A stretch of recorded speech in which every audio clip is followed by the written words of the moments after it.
Hello student and my dear friend, I am Neha Miglani from Divakar Education Hub.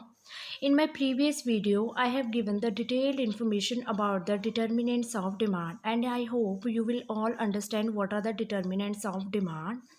And for your net exam preparation, you can also call on that number for sample PDFs so that you can easily prepare your net exam with most reliable data.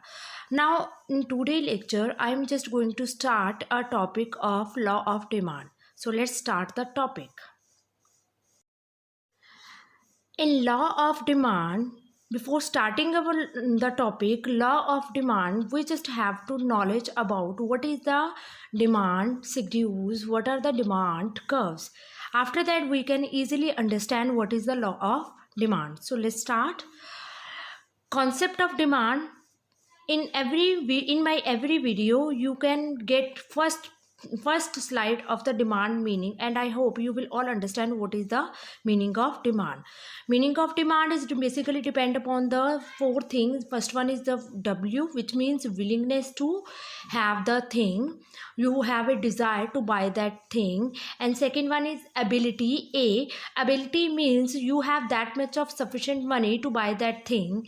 And then R means readiness to part the money, you are able to give money for buying that particular commodity. And next, availability of the product at a particular place, particular time and particular price level pay. This is called demand. Now come to the demand schedule. What is demand schedule? Demand schedule means which express the relationship between the different quantities of the commodity which are buy at the different price level by the single consumer. Schedule means it should be considered in a table form. Means when you represent the data in a particular table form, then it is called a demand schedules. Demand schedule is of two types. First one is the individual demand schedule and next one is market demand schedule. We are going to cover all this topic in a brief manner in next slides. First one is the and then demand curve. What is demand curve? Demand curve means when you represent this table form data into a graphical way, then it is called a demand curve. It is also of a two type, that is the individual demand curve and next is the market demand curve. Before discussing this topic, graphical representation means when you represent the demand in a graph paper with the help of the demand schedules. In demand curve there are two axes. In x-axis your quantity demanded is represented and in y-axis price level is determined. Next, what is individual demand schedule and individual demand curve? Individual demand schedule means when you represent the data in a tabular form by an individual at a different price level at a different time. It means when you represent the data in a table form of a single individual at a different price level. It means जब एक single consumer different price level पे कितनी quantity demanded by करता है उसको हम बोलते हैं individual demand schedule. In individual demand curve and schedule में सबसे पहले हम क्या बनाते हैं? शेड्यूल. शेड्यूल का मतलब क्या होता है? हम इसमें एक डाटा फॉर्म करते हैं, तो टेबल फॉर्म करते हैं. टेबल फॉर्म में सबसे पहले हम टू कॉलम्स लेके चलते हैं. सबसे पहला कॉलम होता है प्राइस, सेकंड कॉलम होता है हमारा डिमांड ऑफ गुड एक्स, जिसको हम डी एक्स के साथ डिनोट करेंगे. इसमें हम price level different price level लेके चलेंगे एक ही प्रोडक्ट के. पहले हमने प्राइस ली 4, 5, फिर हमने ली 4, फिर हमने ली 3 एंड देन हमने ली 2 एंड देन हमने ली 1. 5 प्राइस पे हमने 100 यूनिट्स बाय की. प्राइस जब कम हुई तब डिमांड भी ज़्यादा हो जाएगी. तो प्राइस 1 रुपये कम हुआ और डिमांड में 100 इंक्रीज हुआ. उसके बाद प्राइस और कम हुई, डिमांड फिर से बढ़ गई. फिर प्राइस कम हुई, डिमांड फिर से बढ़ गई, फिर प्राइस कम हुई, डिमांड हमारी 500 हो गई। अब हम इसको एक कर्व के साथ रिप्रेजेंट करेंगे। डिमांड कर्व कैसे बनाया जाता है? हम 2 एक्सिस लेके चलते हैं। पहली एक्सिस होती है हमारी एक्स एक्सिस, ये वाली साइड होगी हमारी एक्स एक्सिस और ये वाली साइड होगी हमारी वाई एक्सिस। यहाँ पे हम लेते हैं क्वांटिटी डिमांडेड और यहाँ हम लेते हैं प्राइस लेवल। हमने डिफरेंट प्राइस लेवल को अपने डायग्राम्स में प्लॉट करने की कोशिश की। यहाँ पे हमने 1 लिया, फिर 2, 3, 4 एंड 5। देन यहाँ पे हमने क्वांटिटी ली 100, 200, 300, 400 एंड देन 500। 1 प्राइस लेवल पे 5 प्राइस लेवल पे हमारी कितनी डिमांड है? 100। तो प्राइस लेवल 5 कहाँ पे है? यहाँ पे। और इस पे हमारी डिमांड कितनी आ रही है? 100। तो यहाँ हमने ये लिया। देन 4 प्राइस लेवल पे कितनी डिमांड है? 200। 200 यहाँ पे एट 4 प्राइस लेवल पे। 3 प्राइस लेवल पे हमारी कितनी डिमांड है? 300 एंड 4 प्राइस लेवल पे हमारी डिमांड है 200 एंड 1 प्राइस लेवल पे हमारी डिमांड है 100। फिर हमने यहाँ से अपने कर्व को बनाया। इनको ज्वाइंट करने के बाद ये हमारा कौन सा कर्व बन जाता है? Demand curve. और डिमांड कर्व हमेशा स्लोपिंग डाउनवर्ड होता है। ये हमारा क्या हुआ? Individual demand curve. Individual demand schedule and individual demand curve, we have seen that the price of the commodity increases and quantity demanded tend to be decreases. हमने इसमें क्या चीज़ देखी है? सबसे पहले कि जैसे जैसे प्राइस लेवल कमोडिटी का बढ़ रहा है वैसे वैसे उस कमोडिटी की डिमांड कम हुई जा रही है। ठीक है, so there are inverse relationship between the 2 things. First is the price of the commodity and then is the quantity demanded. Next हमने क्या चीज़ देखी है? And when the price for the quantity demanded increases. अब इसमें हमने क्या चीज़ें और देखी है कि जब इन figure points ABCDE demonstrate the relationship between the price and quantity demanded at a different price level, by joining this point we have obtained the demand curve.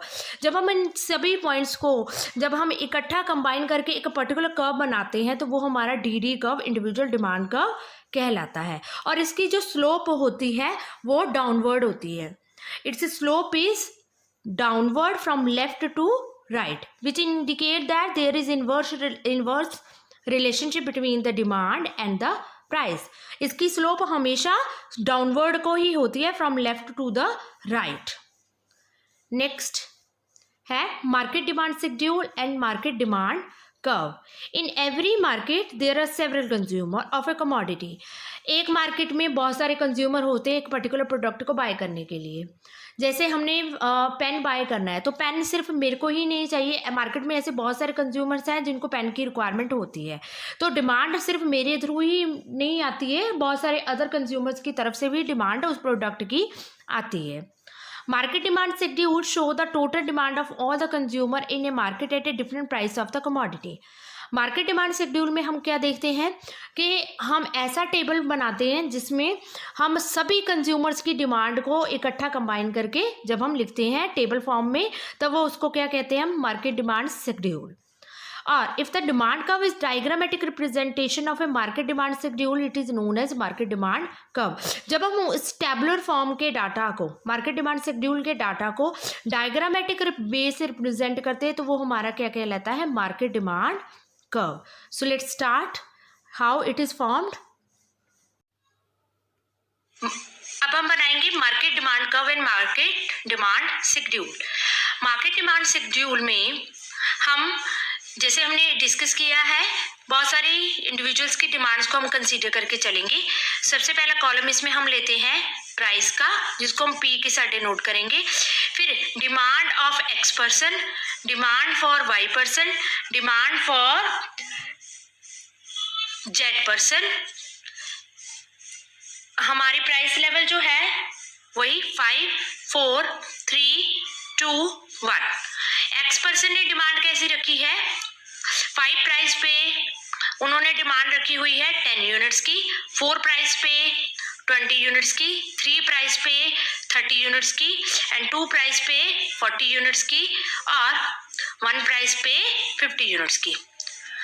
Price level बढ़ रहा है तो डिमांड कम हो रही है, प्राइस लेवल कम हो रहा है तो डिमांड बढ़ रही है। अब वाई पर्सन ने कैसी डिमांड की है, 5 प्राइस पे उसने 20 की डिमांड की है। हर किसी की डिमांड जरूरी नहीं है सेम होगी, सबकी डिमांड अलग अलग से होगी। और 4 रुपीज पे उन्होंने डिमांड की है 30 की, फिर 40 की है, फिर 50 की एंड फिर 60 की। एंड जेड पर्सन ने सेम प्राइस लेवल पे उस प्रोडक्ट की कितनी डिमांड रखी है, मे बी 15 रखी हो, देन उसने 20 रखी हो, फिर 30 रखी हो, फिर 40, फिर 50। हर किसी की डिमांड अपने हिसाब से होगी पर्सन की। अब मार्केट डिमांड शेड्यूल कैसे बनेगा, मार्केट डिमांड शेड्यूल के लिए हम एक और कॉलम ऐड करेंगे जिसको हम बोलते हैं QD, जो होता है जितने भी हमने पर्सन्स की डिमांड को कंसीडर किया है उनके एडिशन पे डिपेंड करता है, DX + DY + DZ। अब 10 + 20 30, 30 + 50 45, 20 + 30 15, 15 + 20 70, 30 + 40 70, 70 + 30 100, 40 + 50 90, 90 + 40 130, 50 + 60 110 एंड देन 50 160। ये हमारा बन गया। अब हमने मार्केट डिमांड कर्व बनाएंगे same as it is, 2 axis हम लेंगे, ये होती है हमारी एक्स एक्सिस और ये हमारी होगी वाई एक्सिस। यहाँ पे हम प्राइस लेते हैं जिसको P के साथ डिनोट करेंगे और यहाँ पे हम क्वांटिटी डिमांड लेंगे, ठीक है। प्लॉट करेंगे हम पॉइंट्स हमारे, यहाँ पे 1, यहाँ पे 2, यहाँ पे 3, यहाँ पे 4, यहाँ पे 5। देन हम प्लॉट करेंगे यहाँ पे इन पॉइंट्स को। इसके लिए हम सेम बराबर ही लेंगे पॉइंट्स, जैसे हमने यहाँ पे 100 ले लिया, यहाँ पे हमने ले लिया है 100 नहीं लेंगे क्योंकि हमारे पास 45 भी है 70 भी है, तो हमने ले ली है 40 की रेशो में, 50 की रेशो में चीजें ले ली, 50 100 150 200 एंड 250। अब 5 प्राइस पे कितनी डिमांड है 45, तो मे बी इतनी होगी, तो हमने यहाँ पे ये प्लॉट कर लिया है। उसके बाद 4 प्राइस पे कितनी डिमांड है 70,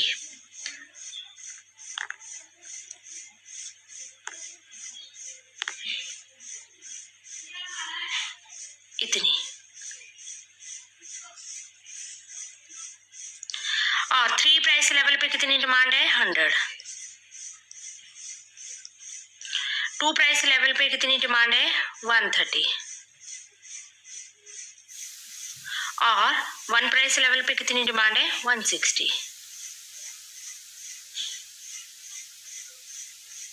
और इनको कंबाइन करके हमारा जो है डिमांड का बनेगा, ये हमारा होता है मार्केट डिमांड।